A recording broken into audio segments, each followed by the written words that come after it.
अस्सलाम वालेकुम, आदाब, सत श्री अकाल। आज का दिन बेहद ख़ास दिन, मुबारकबाद के लिए, अशोक व्यास जी के लिए बहुत ही अहम दिन।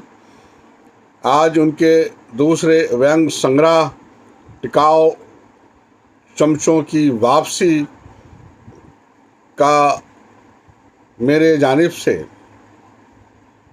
विमोचन है और उस किताब के ताल्लुक़ से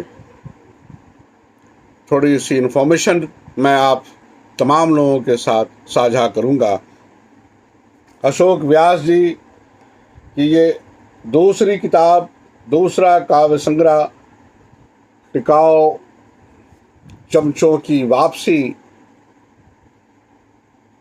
का एक यूट्यूब पे ऑनलाइन विमोचन है। टिकाऊ चमचों की वापसी अशोक व्यास का व्यंग संग्रह। अशोक व्यास भोपाल से ताल्लुक़ रखते हैं, भोपाल में मुकीम हैं। उनकी जन्म तिथि 14 अप्रैल, ग्राम लसू डलिया, जिला राजगढ़, ब्यावारा, मध्य प्रदेश। तालीम शिक्षा एमए टेक्निकल कोर्स भेल, भोपाल। नेतृत्व विकास प्रमाण पत्र श्रम मंत्रालय भारत सरकार, अनुवाद प्रशिक्षण प्रमाण पत्र राजभाषा विभाग गृह मंत्रालय भारत सरकार, और वैध विशारद। पुस्तक प्रकाशन विचारों का टैंकर एकल व्यंग संग्रह है। चटुकार कलवा अब तक 75 21वीं सदी के व्यंगकार ये साझा व्यंग संग्रह हैं। सवारी सरकार बहादुर की साझा व्यंग संग्रह। पीढ़ियों का द्वंद्व साझा कविता संग्रह। हिंदी के जितने भी नामवर पत्रिकाएं हैं उसमें इनके व्यंग लेख शाये हुए हैं और भारतवर्ष के तमाम अहम जो दैनिक हिंदी दैनिक हैं, चाहे दैनिक भास्कर, दैनिक जागरण, दैनिक जन संदेश टाइम्स, विजय दर्पण टाइम्स, नव दुनिया, शुभ सवेरे, नई दुनिया, स्वदेश, नव भारत आदि पत्रिकाओं में नियमित प्रकाशन है। आ जिंदगी, कादम्बनी, सरस सलील, राष्ट्रधम, अठास, व्यंग विविधता, नई गुदगुदी, यूएसएम पत्रिका में सात भारती मुसलसल आप छपते रहे हैं। दूरदर्शन और आकाशवाणी भोपाल से साक्षात्कार, व्यंग पाठ, कहानी और कविता पाठ। संपादन पूर्व सलाहकार संपादक राजनीतिक कल्पना पत्रिका, पूर्व संपादक ई पत्रिका भेल, भोपाल। बहुत सारे सम्मानों से आप नवाजे गए हैं, बहुत सारे पुरस्कारों से आप नवाजे गए हैं, बहुत सारे अवार्डों से आप नवाजे गए हैं और BHEL से आप इंजीनियर के पद से सेवानिवृत्त हैं और इन दिनों भोपाल मध्य प्रदेश में मुकीम हैं। आपकी किताब की रस्म इजरा, आपकी किताब का विमोचन, टिकाऊ चमचों की वापसी, अशोक व्यास जी। और मैं टिकाऊ चमचों की वापसी के लिए भावना प्रकाशन को भी मुबारकबाद दूंगा।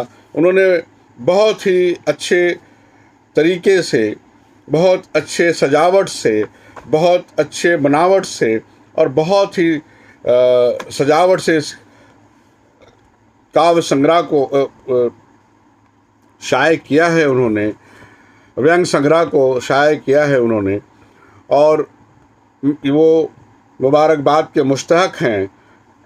भावना प्रकाशन। आइए टिकाऊ चमचों की वापसी पे अशोक व्यास जी के इस व्यंग संग्रह पे प्रेम जन्मजय जी ने अपनी एक टिप्पणी दी है, मैं उसे आपके लिए पढ़ता हूँ। अशोक व्यास को पढ़ता रहा हूँ पर एक साथ उनकी रचनाओं को पढ़ने का अवसर नहीं मिला। उनके आने वाले संकलन की कुछ रचनाएं पढ़ी तो उनकी व्यंग दृष्टि से परिचित हुआ। उनकी व्यंग दृष्टि अपने समय की विसंगतियों को सूक्ष्म दृष्टि से परखती हैं और उसके बाद चिंतन युक्त प्रहार करती हैं। अपने समय को वो गांधी जी के साथ होली खेलने वाली फैंटेसी के साथ परखते हैं। गांधीवादी दृष्टि हमारे समय की अनेक विसंगतियों को देखती है। आज के बदलते समय में वो नए नए जादूगरों से हमारा साक्षात्कार कराते हैं, जो बिना छड़ी के जादू करते हैं और रोड शो करते हैं। अशोक व्यास को ना तो जल्दी जल्दी लिखने की शीघ्रता है और ना विसंगतियों पर केवल चलताऊ टिप्पणी कर विषय को निपटाने की इच्छा। यही कारण उनकी रचनाओं का व्यंग व्यापक संदर्भ से जुड़ता है और सोचने को विवश करता है। उनके पास अपने कहन के लिए व्यंग की भाषा का मुहावरा है, जिसे वो निरंतर मांझते हुए दिखाई देते हैं। उनकी प्रतियोगिता स्वयं से है और इसलिए वो स्वयं को सुधारते हुए दृष्टिगत होते हैं। प्रेम जन्मेजय। टिकाऊ चमचों की वापसी, अशोक व्यास, भावना प्रकाशन।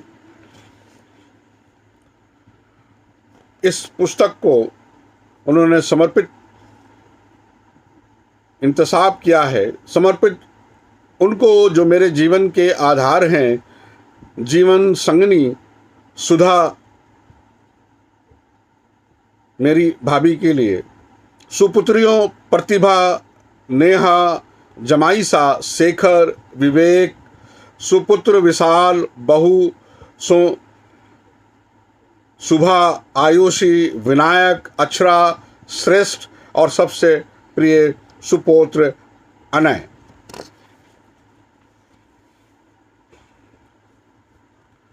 टिकाऊ चमचों की वापसी। व्यंग लेखन के लिए अति उर्वर मध्य प्रदेश की मिट्टी में जन्मे अशोक व्यास जी संभवतः इस तथ्य से भली भांति अवगत हैं कि मिट्टी चाहे कितनी उर्वरा हो, अच्छी फसल के लिए समुचित खाद, पानी और पर्याप्त परिश्रम भी अपेक्षित है। उनके पहले व्यंग संग्रह विचारों का टैंकर के बाद आने वाला ये नया संकलन टिकाऊ चमचों की वापसी व्यंग लेखन के प्रति उनकी इस धारणा को पुष्टि भी करता है और प्रमाणित भी। इस धारणा को पुष्ट भी करता है, प्रमाणित भी। अपने व्यंग कर्म में वो कहीं भी असावधान नहीं दृष्टिगत होते।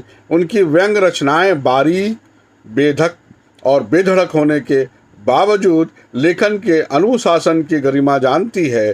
ये भी कि व्यंग लेखन गद्य का निकष है, कठिन साधना है, सतत परिश्रम की मांग करता है। कुछ रचनाओं के तो शीर्षक ही ध्वनित कर देते हैं कि इस शीर्षक से व्यंग रचना ही लिखी जा सकती है। यदा गोद ग्रहण समारोह, कृत्रिम बुद्धिमत्ता का भारतीय तरीका, सोशल मीडिया के ट्रैफिक सिग्नल, जादू जादू अंग्रेजी घर पर है जैसी व्यंग रचनाएं विषय वस्तु में अंतर्निहित विद्रूप का आभास करा देती हैं। विश्व युद्ध की संभावना से अभिभूत जैसे विषय व्यंगकार की दृष्टि और ज्ञान की परिधि से तो परिचित कराते ही हैं, बुद्धिजीवी की विडंबनाओं का आख्यान भी रचते हैं। अपनी तरफ से सदैव सचेत लेखक ने नए और विविध विषय ही नहीं, भाषा शिल्प के नए प्रयोगों के प्रति भी पर्याप्त उत्साह और तत्परता बरती है। व्यंग कर्म के प्रति उनका यह निष्ठा, भाव, प्रयास और परिश्रम हमारे अंदर आश्वस्त भी जगाते हैं, अपेक्षा भी। स्मित मुस्कान, किंचित करुणा, व्यवस्था, व्यथा पाठक को बार बार गुदगुदाएगी, हंसाएगी, रुलाएगी और सोचने पर मजबूर करेगी। आज तो मुझे पूरा विश्वास है कि हिंदी व्यंग के पाठक टिकाऊ चमचों की वापसी का भरपूर स्वागत करेंगे। संकलन प्रशंसा एवं प्रतिष्ठा दोनों का अधिकारी होगा। इन्हीं शुभ इच्छाओं के साथ सुर बाला, इन्हीं दुआओं के साथ सुर बाला। अशोक व्यास के व्यंगों से गुजरना। आजकल अशोक व्यास के व्यंग खासे चर्चे में हैं। एक सीधी साधे व्यक्ति का नाम अशोक व्यास, जो व्यावारा में जन्मे।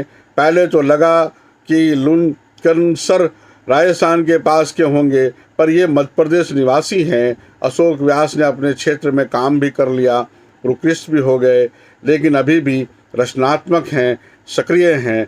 कई साहित्यिक ग्रुप में भी देखे जाते हैं। और फेसबुक के माध्यम से सोशल मीडिया पर भी एक्टिव हैं। विचारों का टैंकर पहला व्यंग संग्रह था। अब जो आपके सामने है वो टिकाऊ चमचों की वापसी है। शीर्षक बेहद रोचक है, जो अनायास अपनी ओर ध्यान आकर्षित करने के लिए उकसाता है। हमारा समाज जो है बिना उकसाए कुछ नहीं करता, इसलिए व्यंगकार इस रेखा से तटस्थ हैं। वो कुछ न कुछ करता है और ऐसी महीन चोट करता है कि आदमी बरनौल लगाता फिरता है। ऐसा ही कुछ और भी हुआ कि दिल्ली का एक व्यंगकार जब अपना ही रिकॉर्ड ध्वस्त करता है पिछली बार का, तो एक चुक गए व्यंगकार ये कहते दिखाई देते हैं कि क्या हो रहा है, कौन छाप रहा है, क्यों छाप रहा है। वैसे ये जलन और कुढ़न से पीड़ित लोगों का भी युग है। अरे भाई, कोई लिख रहा है तो उसे शुभकामनाएं दें, लिखने की मिसालें पेश करें, पर नहीं, उन्होंने अंड का बंड बोलना ही है। बहरहाल, टिकाऊ चमचों की वापसी नाम से ही ये कृति बिंदास है। अशोक भाई का एक व्यंग मेरे संपादन में चाटुकार कलवा में भी शामिल किया गया है। दिल से लिखते हैं और दिल उनका हो जाता है। वैसे मध्य प्रदेश में इस समय अनेक सक्रिय व्यंगकार हैं, जिनमें शांतिलाल जैन, पिलकेंद्र अरोड़ा, मुकेश जोशी, हरीश कुमार सिंह, रमेश सैनी, रमाकांत मरकर, जयप्रकाश पांडे, संजय जोशी, सजग, देवेंद्र जोशी से लेकर कई वयोवृद्ध भी हैं जो उम्र के साथ साथ लिखने में पीछे नहीं हैं। प्रस्तुत संग्रह में 32 व्यंग आलेख हैं। अशोक व्यास के विषय बेहद सामयिक हैं, बल्कि यूँ कहिए कि अशोक जी की दृष्टि पैनी है, जो कोई भी विषय छोड़ने को तैयार ही नहीं। पहले सरकारी सेवा में थे तो उन पर कई धाराएं लग सकती थी, लेकिन अब वो मुक्त हैं, कुछ भी कह सकते हैं, दिल से भी और सोशल मीडिया से भी।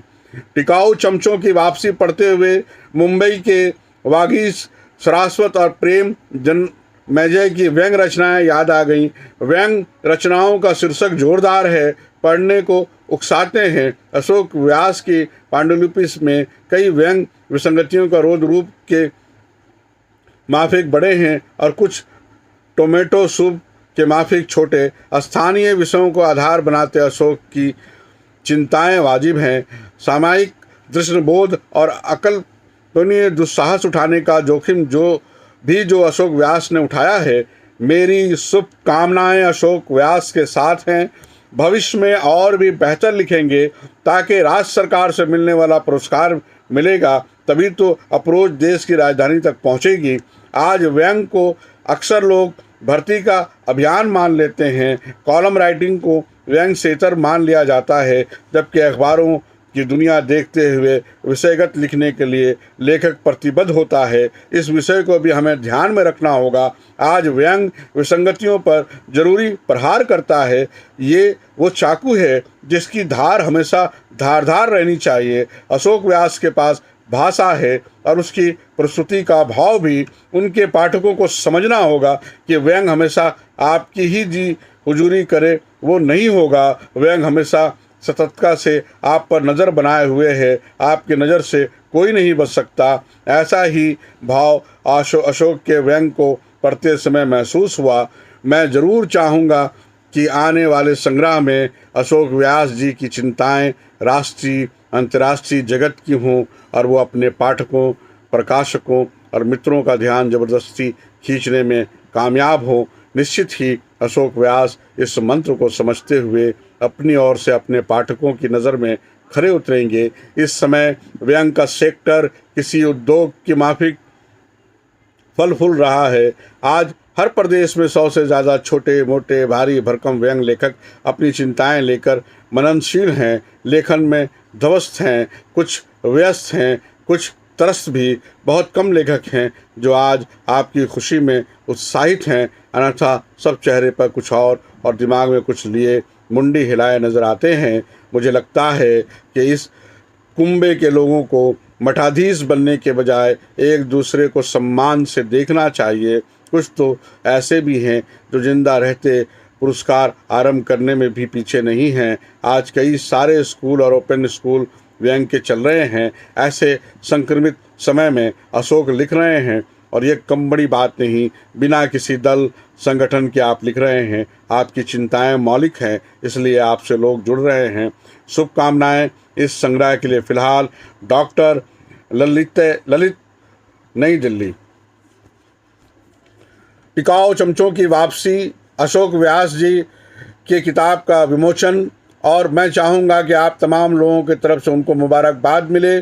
और व्यंग संग्रह से व्यंग आलेख मैं अगली कड़ी में पढ़ूँगा आपके लिए। मुझे लगता है कि आज के लिए इस महफिल में बस इतना सा। मैं शहाब अख्तर, शायरी का मुदीर, झरिया, धनबाद, झारखंड से। खुदा हाफिज़।